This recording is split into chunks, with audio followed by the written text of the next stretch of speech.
사도행전 20장 22절부터 24절까지 합독하겠습니다. 22절 시작. 보라, 이제 나는 성령에 매여 예루살렘으로 가는데 거기서 무슨 일 당하는지 알지 못하노라. 오직 성령이 각 성에서 내게 증언하여 결박과 환난이 나를 기다린다 하시나 내가 달려갈 길과 주 예수께 받은 사명 곧 하나님의 은혜의 복음을 증언하는 일을 마치려 하면은 나의 생명조차 조금도 귀한 것으로 여기지 아니하노라. 아멘. 이 시간 같이 한번 지체적으로 인사 한번 하겠습니다. 앞뒤로 인사 한번 하겠습니다. 주님의 이름으로 환영합니다. 안녕하십니까? 예, 반갑습니다. 예.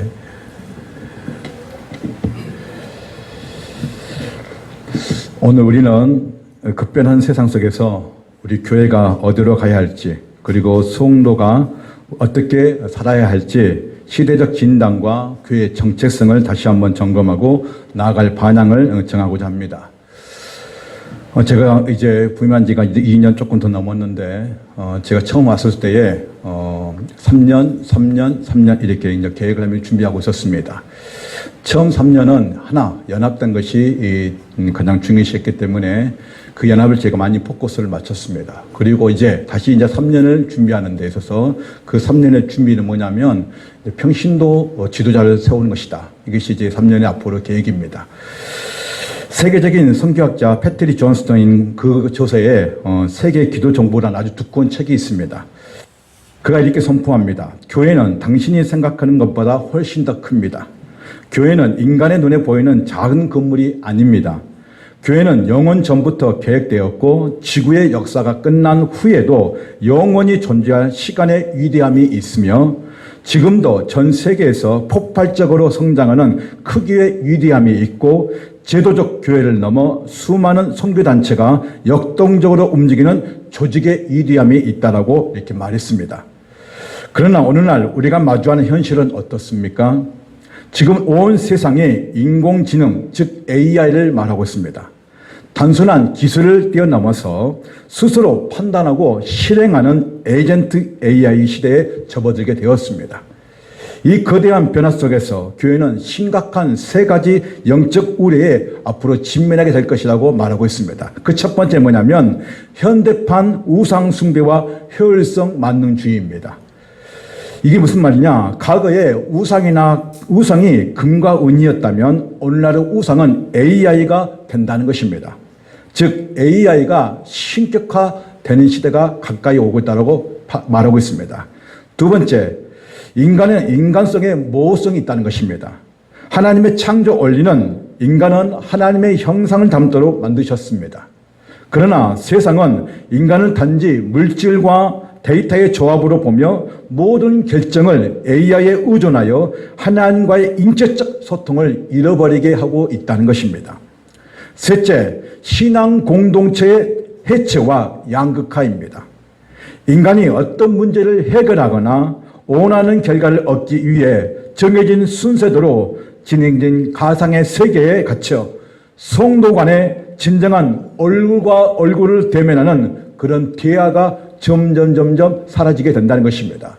그러니까 교회 안에는 교제가 있어야 됩니다. 교회 안에는 성도 간에 계속적으로 어떻습니까? 친밀한 그런 교제가 있어야 되는데 이제 AI 시대가 점점 더 가까워질수록 성도 간의 교제가 점점 멀어지게 된다는 것입니다. 그러니까 하나님과의 그 친밀한 대면 관계도 멀어지게 되고 성도와 성도 간의 그 친밀한 관계가 멀어지게 된다는 것을 말하고 있습니다. 그렇다면 오늘 우리가 방금 읽었던 사도행전 20장 22절부터 24절에 사도 바울의 사역 중 가장 극적이고 눈물겨운 전환점이 있었습니다. 바울이 서 있는 자리가 어떤 자리인지, 그가 어떤 심정으로 이 말을 하고 있는지 그 배경을 알면 우리의 가슴이 뜨거워지지 않을 수가 없습니다. 바울이 걸었던 눈물과 고난의 길이 무엇인가? 그 첫째는 자신은 목숨을 건 위기 뒤에 눈물의 고별의 자리가 있다는 것입니다. 사도행전 19장에 바울은 에베소 사역의 중 큰 폭동을 겪었습니다. 예수 그리스도의 복음이 전파되자 우상을 만들어 돈을 벌던 데모드리오와 직공들이 대규모의 폭동을 일으킨 것입니다. 도시 전체가 마비되었고 바울은 문자 그대로 생명의 위협을 받았습니다. 소요가 겨우 진정된 후 바울은 제자들을 격려하고 에베소를 떠나 3차 전도 여행을 마무리하러 예루살렘으로 이제 향합니다. 시간이 촉박해서 바울은 에베소를 들리지 못하고 밀레노 항구로 에베소 교회 장로들을 급히 부릅니다.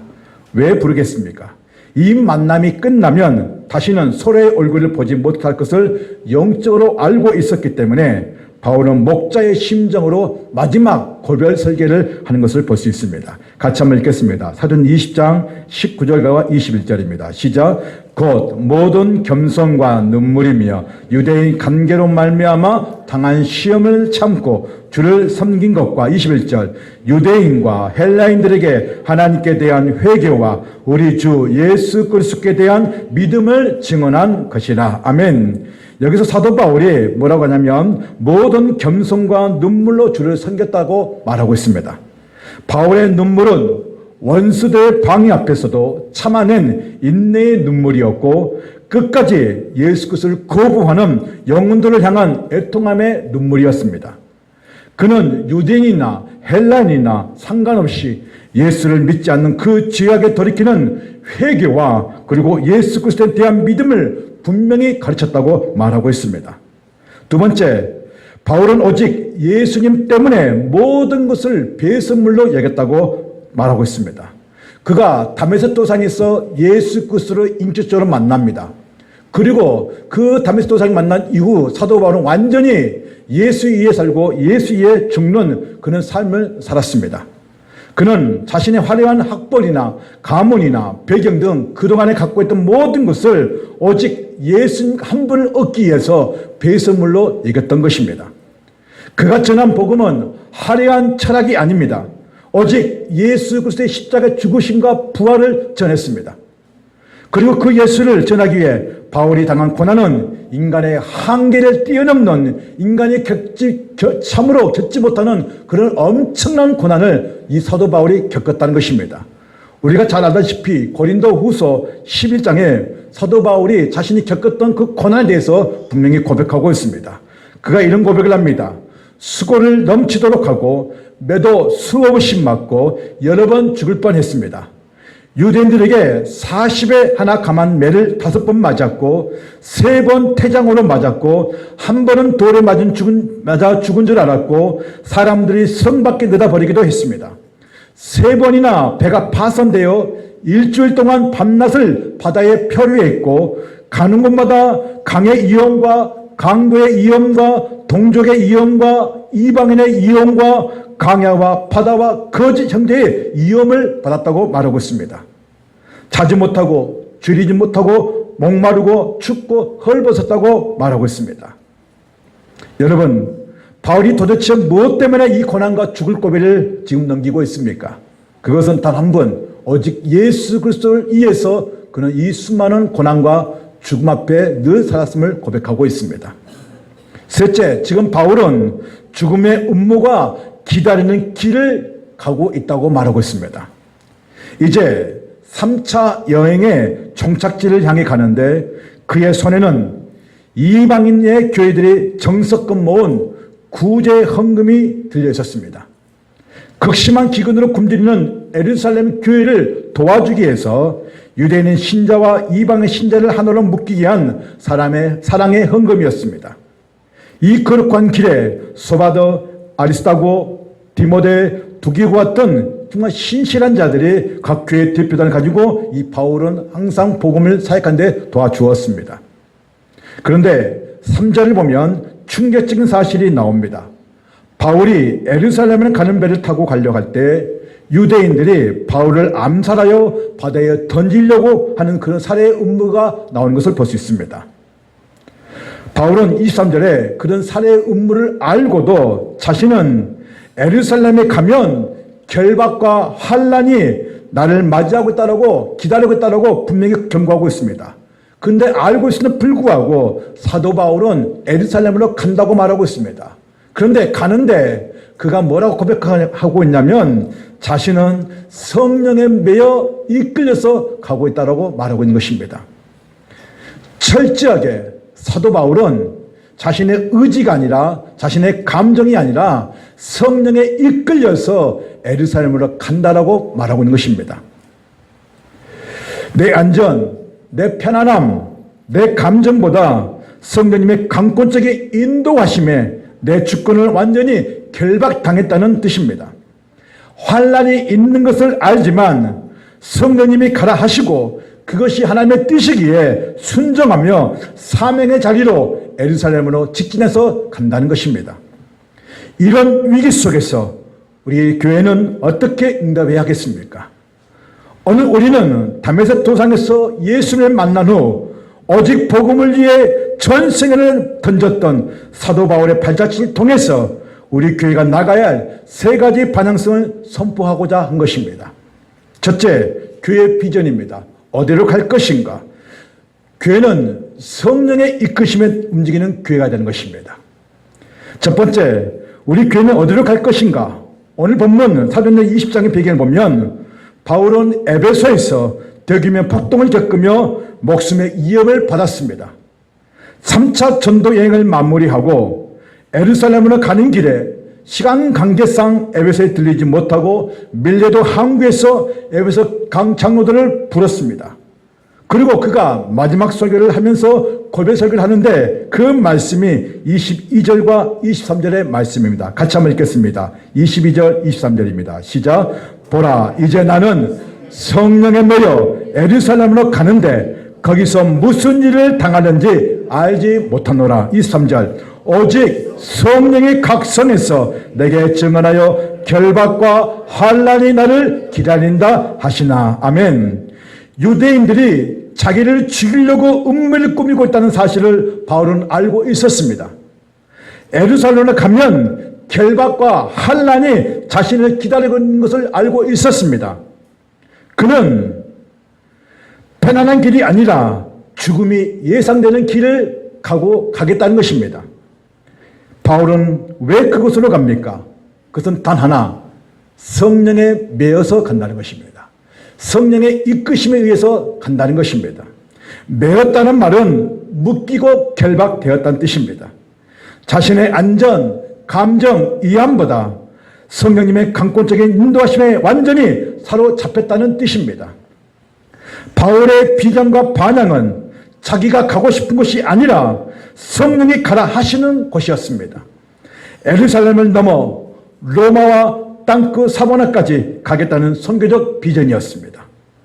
바울 안에 확신한 믿음은 성령이 나와 함께 하시면 어떤 결박과 환난에서도 인내하며 그 땅을 밟겠다는 믿음의 끈기였던 것입니다.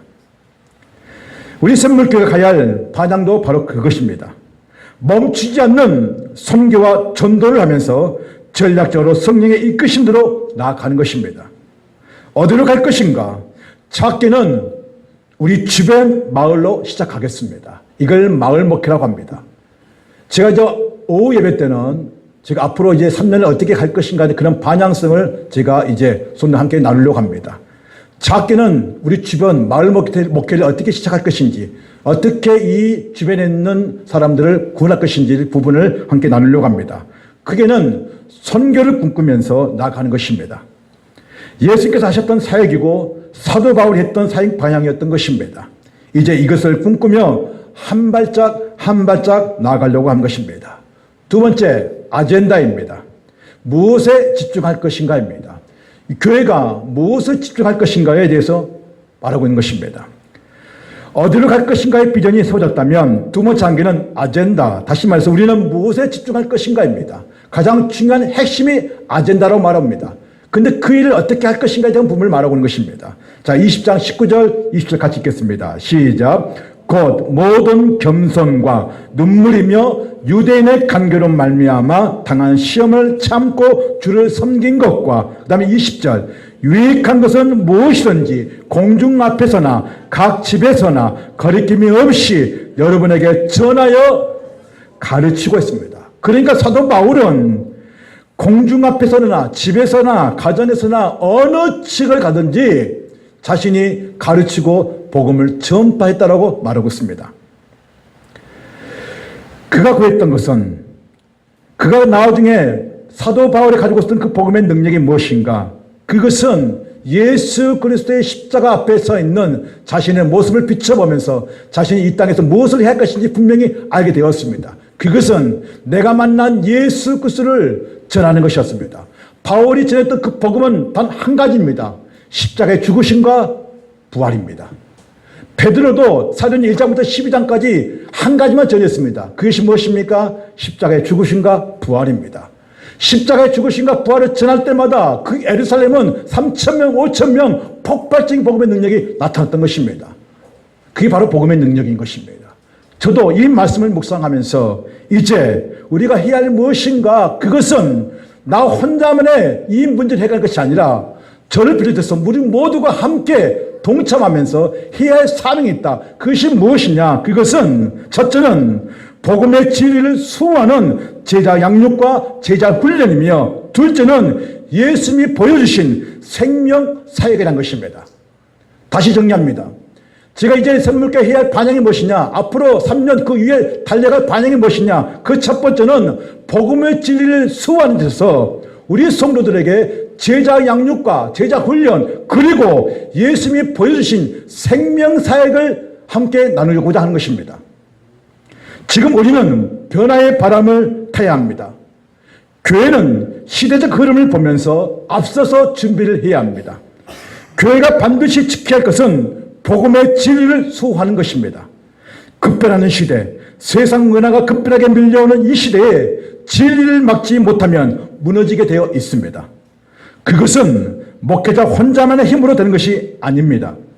말씀과 기도에 깨있는 성도, 자신의 삶에서 예수님 위해 사는 성도, 연약한 자들을 일으켜 세워주고 다시 힘을 얻을 수 있도록 만드는 단단한 평신도 지도자가 필요한 시대라는 것입니다.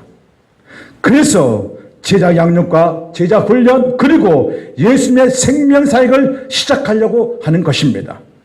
성도가 양육과 훈련이 되지 않는 상태로 교회를 다니면 여전히 육적인 사고방식에 갇혀 자신의 감정과 느낌대로 움직일 수밖에 없게 되는 것입니다. 예수님께서도 공생의 사역 동안 제자들을 양육하고 훈련하셨습니다. 제자들에게 전도 파송할 때도 권능을 주셨습니다. 그 권능의 능력으로, 그 권세로 가는 현장마다 귀신이 떠나가며, 그리고 질병이 나은 역사를 그 현장 가운데서 제자들이 직접 목격했던 것입니다. 성도가 마찬가지로 삶의 현장에서 주님이 주시는 권능을 선포할 때에 하나님이 살아계시다는 증거를 할 수 있어야 되는 것입니다. 이제는 그것을 우리의 삶의 현장에서 펼쳐보고 싶다는 것입니다. 영적인 원리를 아는 방법은 양육과 훈련뿐인 것입니다. 영적인 원리를 알지 못하면 시대의 파도를 이길 수가 없는 것입니다. 더 단단해지는 교회, 더 성령이 이끄시는 교회를 세우기에 영적 대각성이 일어나 양육과 훈련에 집중하는 교회가 되어야 하는 것입니다. 그리하여 우리가 집중할 때에 이제 예수님의 그 사역의 모델을 우리가 만들어 가고자 한 것입니다. 그게 바로 마태복음 9장 35절 말씀입니다. 우리 같이 한번 읽겠습니다. 마태복음 9장 35절 시작. 예수께서 모든 도시와 마을에 두루 다니사 그들의 회당에서 가르치시며 천국 복음을 전파하시며 모든 병과 모든 약한 것을 고치시니라. 아멘. 이제 이 선물교회는 복음의 능력으로 가르치고 살리고, 그리고 질병과 여러 가지 모든 귀신을 쫓아낼 수 있는 그 능력을 이제 우리가 시작할 것입니다. 선물교회는 이 시대의 아픔을 치유하고 영혼들을 살리는 이 생명 사역에 우리 모두 열정을 가지고 집중해야 하는 것입니다. 이 아젠다가 없으면 교회는 급변하는 AI 시대 속에 스스로 무너지고 말 것입니다. 이렇게 어디로 가며 무엇에 집중할 것인가를 세워졌다면 이제 이것을 실행해야 하는 것입니다. 그것은 열정과 끈기가 필요하다는 것입니다. 영적인 열정과 끈기는 아무 문제도 없는 상태가 아니라 풍랑과 장애물이 다가와도 푯대를 바라보며 끝까지 버티고 안주해내는 힘이 바로 열정과 끈기라는 것입니다. 교회가 열정과 끈기로 나가면 하나님의 역사가 반드시 일어날 줄로 믿습니다. 첫 번째 믿음입니다. 그 열정과 끈기의 그 첫 번째는 믿음입니다. 주님이 보시는 오직 한 가지가 무엇이냐? 그것은 내 믿음대로 될지어다입니다. 뭐라고요? 내 믿음대로 될지어다. 조금만 더 목소리 높여주십시오. 내 믿음대로 될지어다. 내 믿음대로 될지어다. 아멘. 예수님은 나병 환자에게도 맹인에게도 다른 어떤 모든 조건을 따진 것이 아니라 오직 확신하는 믿음을 하나만을 보셨습니다. 환경과 상황이 어떠할지라도 예수님을 통해 나을 것과 주님의 일하실 것을 의심 없이 믿는 믿음 위에 기적이 일어났던 것입니다. 예수님께서 나병 환자를 치유하실 때 마태복음 8장 3절 이렇게 말씀합니다. 같이 한번 읽겠습니다. 8장 3절 시작. 예수께서 손을 내밀어 그에게 대시며 이르시되 내가 원하노니 깨끗함을 받으라 하시니 즉시 그의 나병이 깨끗하여 진지라. 아멘. 뭐라고 말씀하십니까? 내가 원하니까 내가 지금 뭐 한다고요? 고쳐주시겠다는 거예요. 내 믿음대로 될지어다. 아멘. 이제 이것을 양육과 훈련을 통해서 배우게 될 것입니다. 그리고 여러분의 삶 가운데서 그대로 선포할 때 하나님께서 어떻게 역사하신지를 직접 눈으로 볼 수 있도록 하게 할 것입니다. 아멘. 어느 날 눈을 보지 못하는 두 사람이 예수님께 소리를 지릅니다. 다윗 자손 예수여 우리를 불쌍히 여겨달라고 말합니다. 예수님께서 내가 능히 이 일을 할 줄을 믿느냐고 묻자 두 맹인은 그렇습니다라고 대답합니다. 이때 예수님께서는 그들의 눈을 만지시면서 너희 믿음대로 되리라고 말씀하십니다. 같이 한번 읽겠습니다. 마태복음 9장 29절 30절 시작. 이에 예수께서 그들의 눈을 만지시며 이르시되 내 믿음대로 되라 하시니 30절 그들의 눈이 밝아진지라. 아멘. 지금 예수님께 다른 거 요구하셨습니까? 아니요. 단 한 가지였습니다. 그것은 지금 예수님 앞에 와 있던 그 사람이 어떤 믿음을 가지고 하느냐에 예수님은 그 질병을 치유하셨다는 것입니다. 따라서 하십시오. 내 믿음대로 될지어다. 여러분의 믿음이 큰 만큼 여러분의 그 삶 가운데, 삶의 현장 가운데 하나님의 놀라운 역사가 일어날 줄로 믿습니다. 아멘.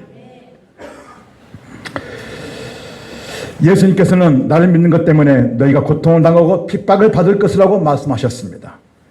교회가 핍박과 환난 속에서도 견딜 때 더 단단해지고 성도가 하나가 되어 빛과 소금의 역할을 감당할 수 있는 것입니다. 교회가 역동성을 가질 때 하나님께서는 하나님의 역사를 이루어 가시는데 공평하신 하나님의 역사는 아무것도 하지 않는 교회나 신자에게는 아무런 역사가 일어나지 않는다는 것을 보여주실 겁니다. 그러나 여러분의 믿음대로 될 것이라고 확신하고 그 말씀을 의지하고 기도로 나가면 하나님의 역사는 반드시 여러분의 삶 가운데서 나타날 줄로 믿습니다. 이것은 2000년 전에 일어났던 사건만에 끝난 것이 아니라 지금 이 시간에도 우리 사건 가운데 우리 삶 가운데 일어나고 있다는 것을 믿으시기 바랍니다. 저분은 믿음이 좋으니까 저분에 그냥 일어나겠지. 그런 기적과 그런 이적이 표적이 저분에 일어나겠지요. 아니요. 가장 믿음이 연약한 자들에게도 이제 나오는 그 성도에게도 그 믿음을 가지면 놀라운 역사가 일어날 줄로 믿는 것입니다. 여러분의 삶 현장에서도 믿음을 보여주시기 바랍니다. 끈기를 가지고 예수님을 붙잡고 선포하시길 바랍니다. 너의 믿음대로 될지어다. 이것은 여러분의 믿음을 통해 삶의 현장에서 역사하시겠다는 하나님의 약속인 것입니다. 두 번째 사명입니다. 안락함을 깨뜨리는 성령의 이끄심, 사명이 목숨보다 귀하다는 것입니다. 바울은 성령에 이끌려 예루살렘을 갈 때에 자신의 목숨조차도 아깝지 않다라고 말하고 있습니다. 이유는 예수님께 받은 사명 때문이라고 말하고 있습니다. 23절, 24절 같이 한번 읽겠습니다. 시작. 오직 성령의 각성에서 내게 증언하여 결박과 환난이 나를 기다린다 하시나 내가 달려갈 갈 길과 주 예수께 받은 사명 곧 하나님의 은혜의 복음을 증언하는 일을 마치려면은 나의 생명조차 조금도 귀한 것으로 여기지 아니하노라. 아멘. 사도 바울 앞에는 결박과 환란이 기다리고 있다고 말하고 있습니다. 지금 내가 예루살렘에 가면 환란과 핍박과 죽음이 도사리고 있다고 말하고 있다는 것입니다. 사도 바울은 자신의 주권을 성령님께 맡겼습니다. 자신의 생명을 성령님께 맡겼다는 것입니다. 주 예수께 받은 사명을 마칠 수만 있다면 나의 안락함과 나의 생명조차도 조금도 아깝지 않다는 것이 진짜 열정이고 끈기라는 것입니다. 사랑하는 성도님, 주님의 사명에 따라 하루의 삶을 운행하시길 바랍니다. 여러분의 직장이나 학교나 사업장이나 어려움이 있습니다. 그럴 때마다 불평의 소리가 아니라 사명의 소리가 나야 하는 것입니다. 사명의 소리는 주님이 왜 나를 이곳에 보내셨는지를 깨닫는 것입니다. 많은 돈을 벌기 위해서, 성공을 위해서, 좋은 사람 만나기 위해서 이것도 다 중요합니다. 그러나 여러분들이 각자의 삶의 현장에서 다르지만 그곳에서 주님을 만나고 사명을 발견했다면 여러분은 그 직장이나 사업장에서 반드시 성공하게 될 것입니다. 교회는 여러 가지 기질을 가진 사람들이 모인 것입니다. 성품, 인격, 기질, 특성, 은사 등 모든 것이 다 다릅니다. 그런 환경에서 하나가 될 수 있다는 것은 기적입니다. 그런데 그 기적을 교회는 예수님이 머리시고 주인을 모시고 가게 되면 하나가 될 수 있다는 것입니다. 같은 마음을 품고 같은 뜻을 품고 달려가면 반드시 열매를 맺게 되게 되어 있다는 것입니다. 세 번째, 열정과 끈기. 죽음조차도 막을 수 없는 바울의 열정과 끈기가 있었습니다. 주님을 부인하고 옛 어비의 삶으로 돌아가는 실패한 베드로를 주님은 다시 찾아가셨습니다. 그리고 성령 충만을 통해 사명과 열정과 끈기를 회복시켜 주었습니다. 마찬가지로 바울도 예수 그리스도를 만남으로 인해서 자신의 죽음과 환난이 닥쳐오는 그런 상황 가운데서도 그의 열정과 끈기는 막을 수가 없었습니다. 그가 사역할 때마다 항상 함께 계신 분이 계신데 그분이 예수 그리스도이십니다. 많은 사람들이 바울에게 말합니다. 예루살렘을 가지 말라고. 제자들도 만류합니다. 그 사람들이 계속 만류합니다. 예루살렘 가면 죽는다고 계속 말을 합니다. 심지어 빌립보라는 그 딸 네 딸이 예언하는데 그 딸 4명 다 사도 바울에게 예루살렘으로 가지 말라고 말합니다. 왜 가지 말라 할까요? 가면 뭐가 있기 때문에. 환난과 죽음이 결박이 있기 때문에 가지 말라는 거예요. 같이 한번 읽겠습니다. 사도행전 21장 4절 시작. 제자들 찾아 거기서 이르러 머물더니 그 제자들이 성령의 감동으로 바울더러 예루살렘으로 들어가지 말라 하더라. 보세요. 이 제자들도 성령이 감동되는데 뭐라 했다고요? 가지 말라는 거예요. 빌립보서에 4달도 예언하는데 뭐라고 하느냐? 사도행전 2장 12절 같이 읽겠습니다. 시작. 우리가 그 말을 듣고 그곳 사람들과 더불어 바울에게 예루살렘으로 올라가지 말라 하더라. 지금 보십시오. 가라 합니까? 가지 말라 합니까? 가지 말라는 거예요. 왜요? 그곳은 환난이 있기 때문에 가지 말라는 거예요. 그런데 가지 말라고 하는 이 사람들에게 예수님께서는 아주 단호하게 분명하게 말하고 있는 것을 볼 수 있습니다. 사도행전 2장 13절 시작. 바울이 대답하되 여러분이여 어찌하여 울어 내 마음을 상하게 하느냐. 나는 주 예수의 이름을 위하여 결박당할 뿐 아니라 예루살렘에서 죽을 것도 각오하였노라 하니 그가 고난을 받지 아니하므로 우리가 주의 뜻대로 이루어지다 하고 뭐 했다고요? 그쳤노라. 이 말씀 무슨 뜻인지 아시겠습니까? 바울이 그곳은 죽음이 있고 고통이 있는 에서를 가지 말라고 울면서 간청하니까 왜 나를 아프게 하느냐? 나는 이미 예수님의 말씀을 전하기로 사명에 붙들린 사람이고 예루살렘에 결박당한 것을 나도 알고 죽을 각오로 가는데 왜 나를 막느냐고 지금 말하고 있는 것입니다. 그는 단호하게 모든 것을 뿌리치고 성령의 이끄심 따라 이제 예루살렘으로 갑니다. 드디어 사도 바울은 예루살렘에 도착합니다. 도착할 때에 정결 예식이 마치 있어서 예루살렘 성전에 있었는데 아시아 지역에서 왔던 유대인들이 바울을 발견하고 바울을 미워했기 때문에 선동하여 바울을 붙잡습니다. 사람들은 선동하여 바울이 이방인을 성전 안쪽으로 데려왔다는 거짓 소문으로 사람들의 분노를 자극했습니다. 여러분, 예루살렘 성전은 이방인들이 들어갈 수가 없는 것입니다. 그런데 거짓말을 쳐서 사도 바울이 이방인을 데리고 들어갔다라고 음모로 꾸민 것임을 볼 수 있습니다.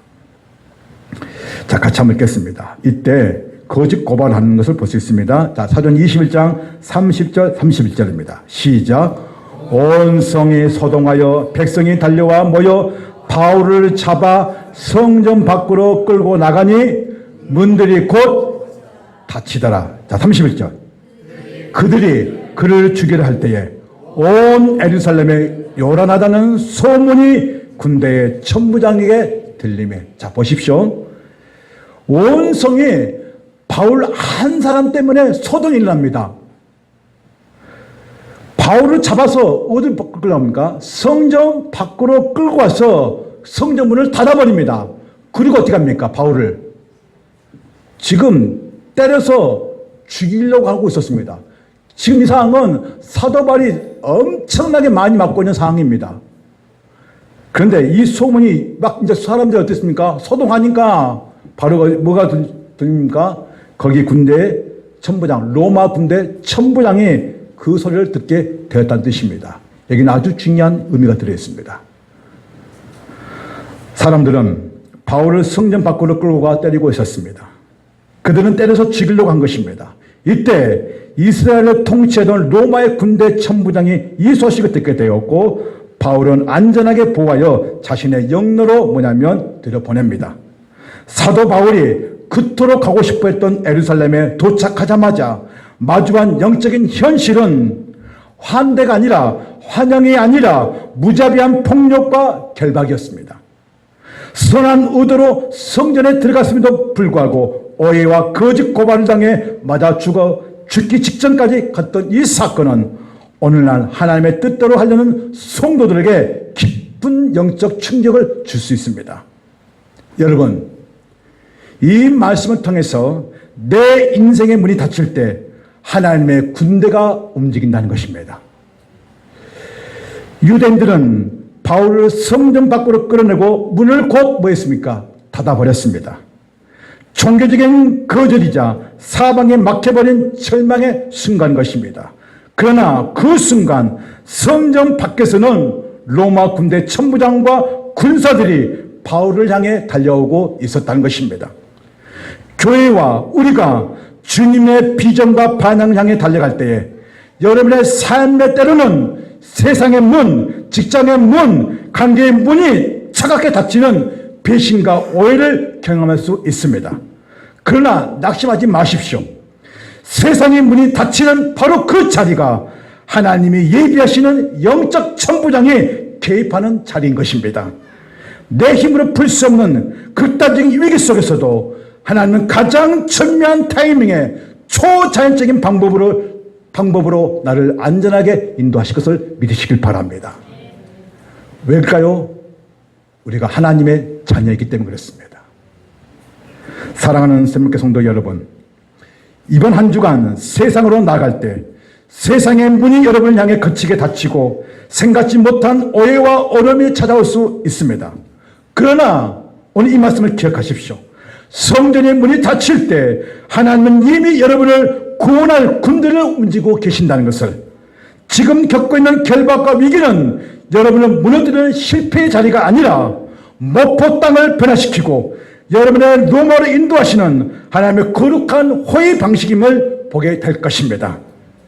교회가 다시 비전과 반항을 가지고 열정과 끈기를 놓치지 않는다면 하나님께서는 하나님의 방법대로, 하나님의 방식대로 교회를 사용하시고 여러분을 사용하실 것을 저는 믿습니다.